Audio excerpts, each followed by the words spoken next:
A few years ago, you recall, I'm sure, I decided I didn't know what to call it. So I just called it, I was sending myself off on sabbatical. Yeah. And my goal during that time, because I'm so reasonable, was to break the fee-for-service paradigm. And the reason that I wanted to do that was because I felt as though the market was actually limiting what I could do with my voice. The market for the communications products that I was selling was limiting my potential. Mm-hmm. And so I set out on this journey to unwind from all of that tension and concern and worry and just trying to synthesize everybody's feedback all the time and trying to create stories that other people wanted. Mm-hmm. I just was able to give myself the gift of a few months of creating the stories that I wanted. And what came up for me was actually making peace with all the parts of my personal story that I don't like. Wow. The Yes. times when I have been hurt, the times when I have failed, the times where I have done things that went against the grain, or the loneliness I felt before I even knew I was queer, because I'd never seen a queer person before. Wow. You know, going back through all that and finding what is my creative home in myself. And then once I established that, figuring out, wow, this is a cool place. How do I invite people here? And that's the intention behind the work that I do at Infinite Growth, is to keep a creative home for myself that is not driven by what the market needs. It's driven by what I need and by what I see my community needs.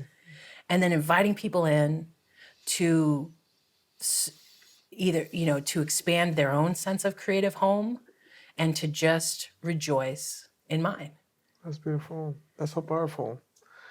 I did have the privilege of witnessing that process, and it's unfolding all the way into this recent birthday party extravaganza where, I mean, is it fair to say that that's kind of the reckoning as shown to your family and friends, and this recent birthday party is a direct product of that process? Oh, yeah. So the process, this was the first time that I ever truly surrendered to creative process, was the reckoning. Mm-hmm. And if you ask me what is the reckoning, I still do not know. Uh-huh. I have artifacts from the reckoning at this point. But where it began was with a crisis of wanting to remember, wanting to touch, wanting to clean up my sexual history, Mm-hmm. and wanting to ground the places of that were where I was lost, or the places where I needed to stretch out into the future. And as I started going through and sort of experiencing the pain and the confusion and the sadness of being closeted for so long, all this other stuff started to get stimulated. And it was coming to me first as music, these little snippets of music. And of course, I'm an editor, so I start pulling together the music and taking these little snippets and making something and working with what I think of as a sort of dreamscape style, where nothing about structure matters. It's much more of a tapestry effect.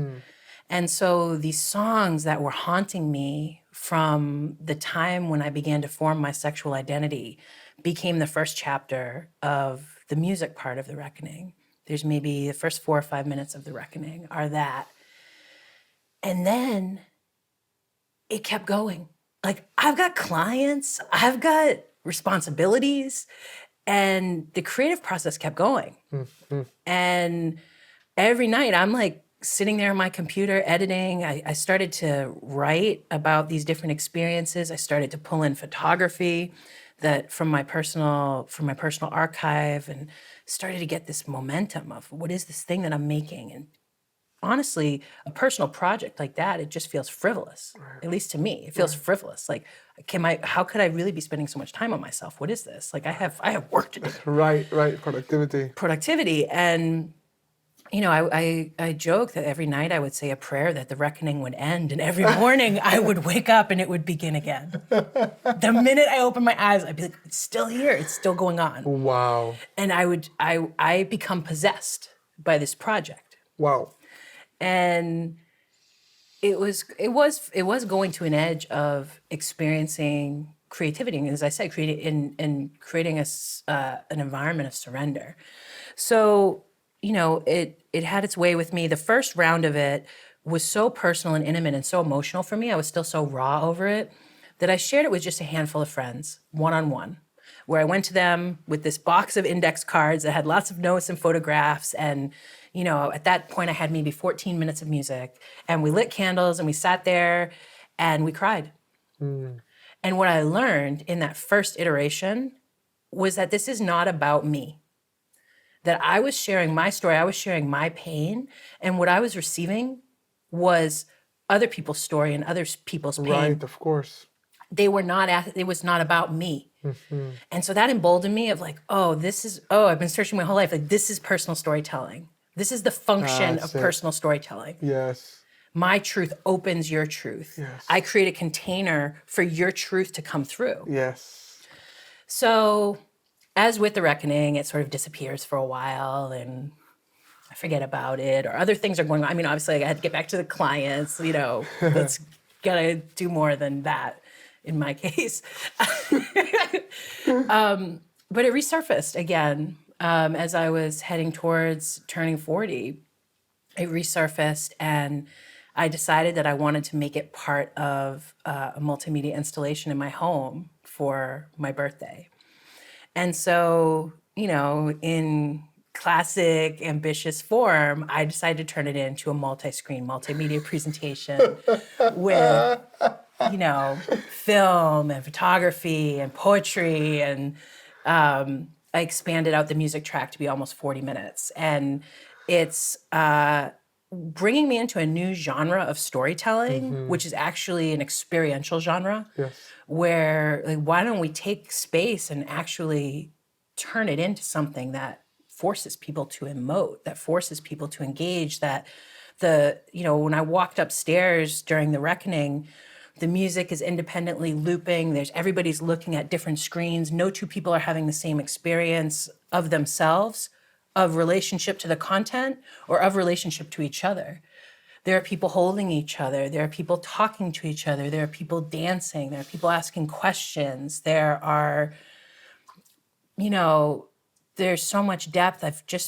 There's part of me that's just become bored with the static video on the screen. Yeah.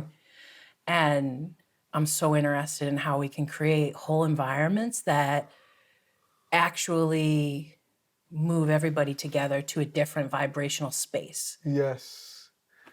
In that way, we seem to share a similar life purpose. But I will need to pause and just really acknowledge and welcome the creative force that entered the space right now. Right? As you just basically recounted what it was like. So I can only imagine it actually moving through you. I think that there's gold here, and that there's a precious gift you have just given us, because we all, I don't know, I assume we all, but I know most of us have this song inside us, right? That wants to be sung, and it connects us back to the one of the earlier questions, right? It's like, what is it, right, that cracks it open? One of my favorite things about now being in my mid-40s is being in these relationships that last over time, right? And seeing these people in my life come into their voices, I often think about Adrienne Marie Brown, who wrote Emergent Strategy, Pleasure Activism, and it's just this great teacher. And I've had the privilege of knowing her for a long time and being a bit closer to her a decade ago, and just to see her speak now, it's like I saw the effort to open, and now what comes out of her mouth is medicine. That's right. And I feel similarly, with you, knowing you over the years and seeing and I think part of what I want to communicate to people that I suspect you would affirm if you haven't already is that there is a grind in that. There is a turning towards yourself that includes a rub, a certain heartache, right? There is something about Rumi has this poem that says, if you're going to complain about every rub, how do you ever expect to be polished? And so there's that part of it that I have that as I witness in my friends, and immediately I'm thinking of my powerful women friends. What do you think it takes, right, to access our authentic voice? So, what I am interested in creating, what I love doing with people, is creating these beautiful, small, loving, virtual environments where people get to be themselves. And one of the best examples of that is with Samantha Tan's New Moon Circle, where we have created a email group. And every new moon, the intention is renewed that we will write. And every full moon, the intention is that you will have expressed something. Nice. Anything.